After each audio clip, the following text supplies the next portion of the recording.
to take out my stitch marker. Gonna grab out my 3.5, of course my ring. Make sure that I baby this wrist. I'm gonna pop that there. And we are going to put my 3.5 in. Beautiful blue. Gosh, I love blue. Anyways, so in the corner we need a cluster of 3 double crochets, as I've said before. But you never know. Maybe you need to hear that today. We're going to chain 2, and then we're going into same chain space, putting 3 more double crochets, and that is a corner right there. I just love how that shape comes out like so fast. Right? 8 stitches. And you've got a corner. And it's not even like really difficult. It is super simple, and I love that it looks so difficult, but it's actually, add a couple chains, put it back in the same chain hole. You're good. You got a corner. There we go. And that's why people are able to do so many different stitches with the hexie cardigans, because I mean you can do that with other stitches too, make your corners like that. Some you can't though. Some you just kind of should just go back and forth, and that makes total sense because of how they're done. This yarn is pretty darn nice. I feel like it's going to make a beautiful piece of clothing for me. I am going to attempt to do a hood with this one. I have never made a hood before. I've been studying my hoods on my other clothing and other hoods all over the house and that kind of thing, but I have a pretty good idea of what shape I need, which is basically 2 rectangles. And then that should do what I want it to do, and then I'm still kicking around the idea of edging everything in a beautiful white, because that just sounds really nice. And I am still working on my yarn winding journey to get some things put away. I would like things to be a little bit more organized in my life, so when I need to find them, I can find them when I need them. And yarn is one of them, because I do have quite a bit. I've got some beautiful vintage stuff that I want to probably make some really nice cushy blankets with. To be honest, I think that's what I'm going to do. I seem to be amassing a pretty good amount of Bay Day yarns, and I may have to do something with just the Bay Day ones, and I'm really leaning towards a very detailed blanket because I have some very pretty colors. I've got whites, I've got blues, I think I've got some greens now, and I'm pretty sure there's a couple reds, so I've been amassing them, and whenever I see them, I do grab them, even if it's only 2 or 3 skeins at a time. And as for them being the same dye lot, good luck. I'm not going to bother putting that on myself.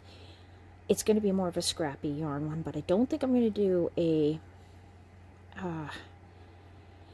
I think I'm leaning towards something like a Sophia blanket. I don't know if you've ever seen those. They have all the extra like detailed stitching and all sorts of really intense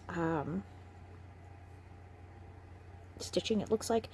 It's very textured, and I'm quite enamored with them. I've seen them done in many different yarns, and I'm really, really leaning towards the Bay Day ones, because that will just definitely be super vintage, super Canadiana, and if I can make it big enough, it's going to be a really fabulous one to throw on my king-size bed, would be my ultimate.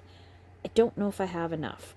I know I have it floating around in about 4 to 5 different totes, just little groupings of them. I gotta get them all together and see how many yards I have, how many meters, sorry. I don't know why I said yards. I always do things in meters. I do things in centimeters and meters at work, and I do it all day at home, so people come up to me with inches and stuff, and I don't know what they're saying to me.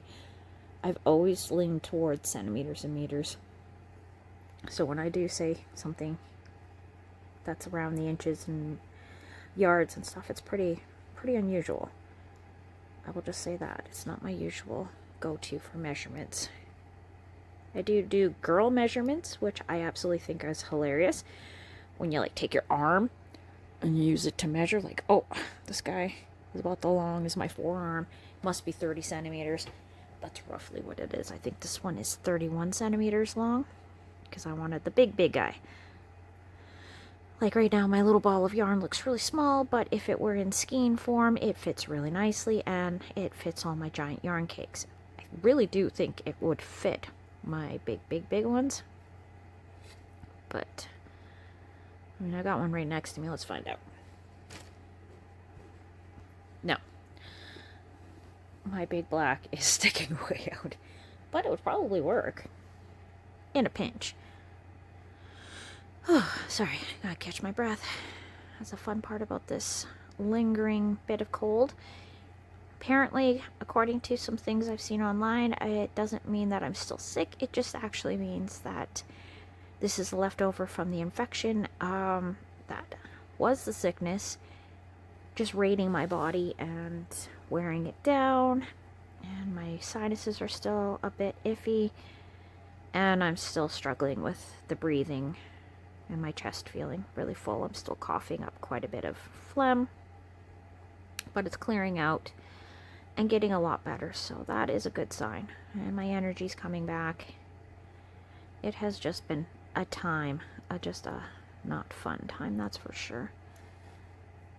Oh, turning my ball. There it goes. Went through another corner. Because sometimes you just get the flow, and the flow is absolutely immaculate.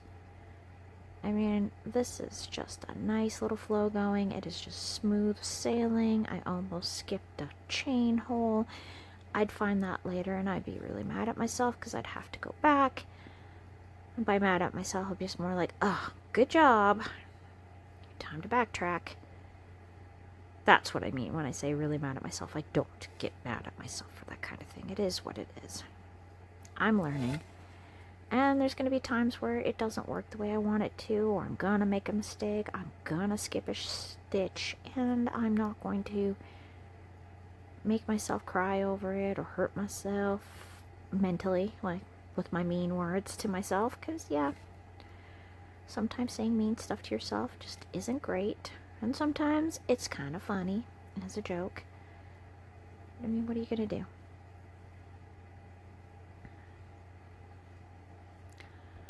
Sorry, I had to cough, so I didn't really want that in the video. Already had my big coughing fit for the day. I usually have one really bad one that sounds like I'm just absolutely about to lose it, so to speak, and I never do, but it just sounds like it. It's just really intense, and it's clearing out the airways, but it is a tough go. Like, I'm feeling like I'm starting to do a lot of mouth breathing today, so there's a possibility I may have to take a sinus pill just to ease it up a little bit.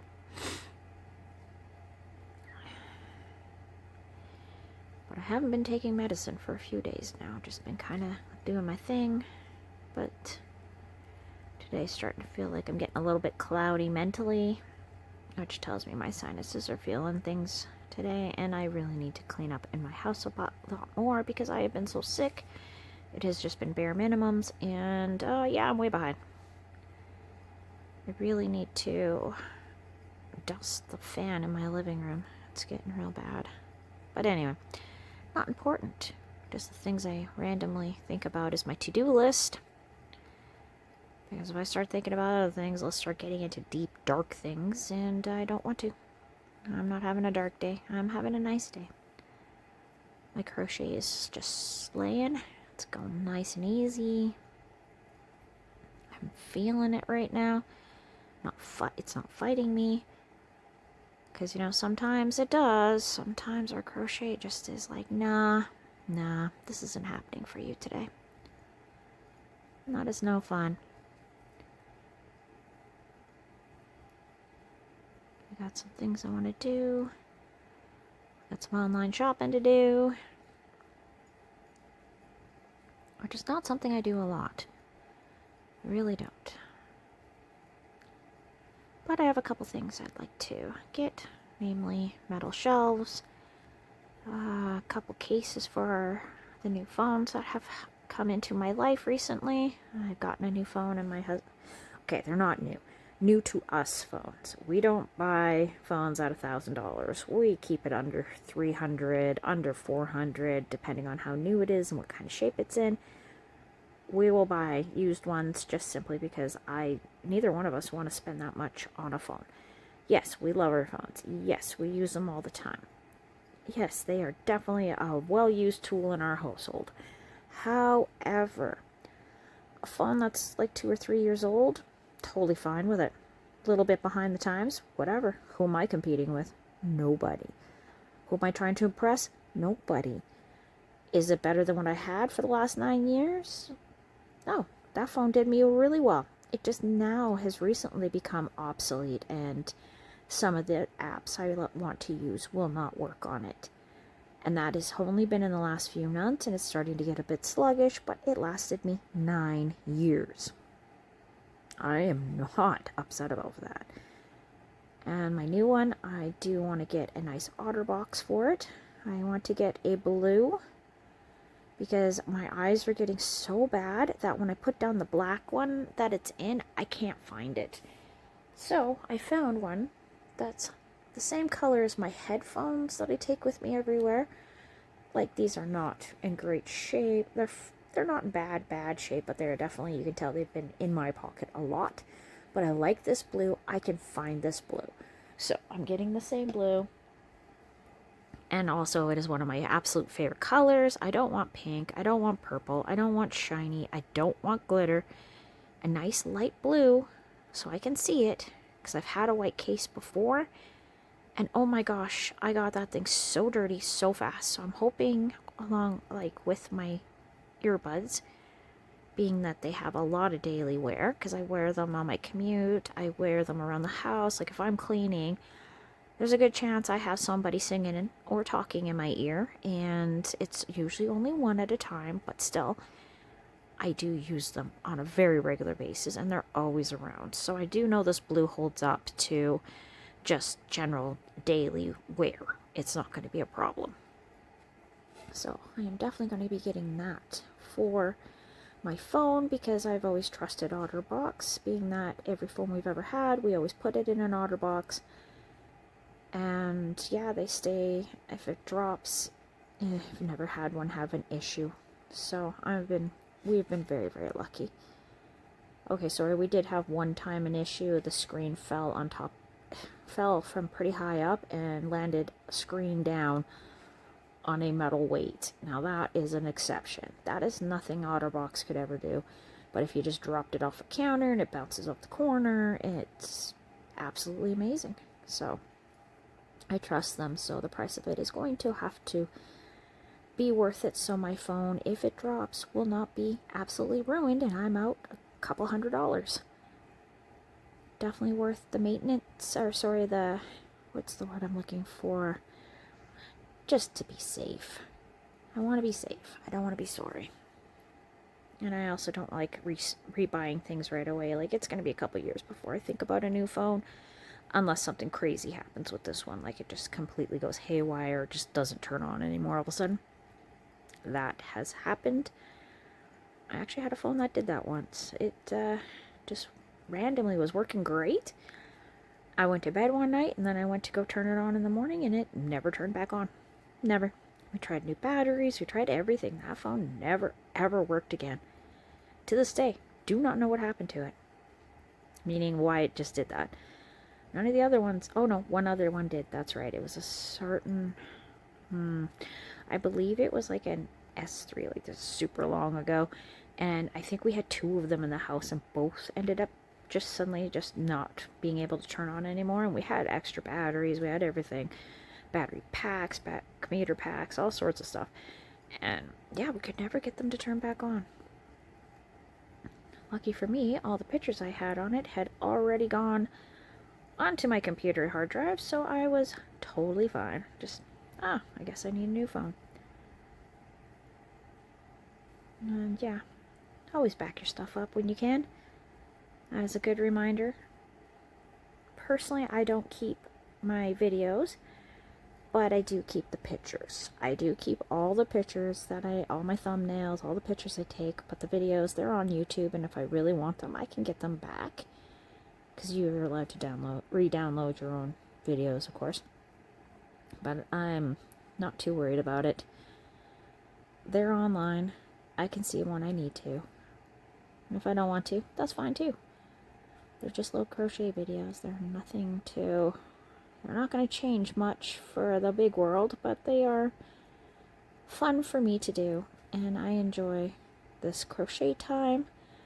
I enjoy this quiet time. And I do like sharing my projects. Anyhow, after my long rant of protecting my investments, I am going to say thank you for joining me here today at All the Crackers in the Box. And we will see you again very soon. Bye.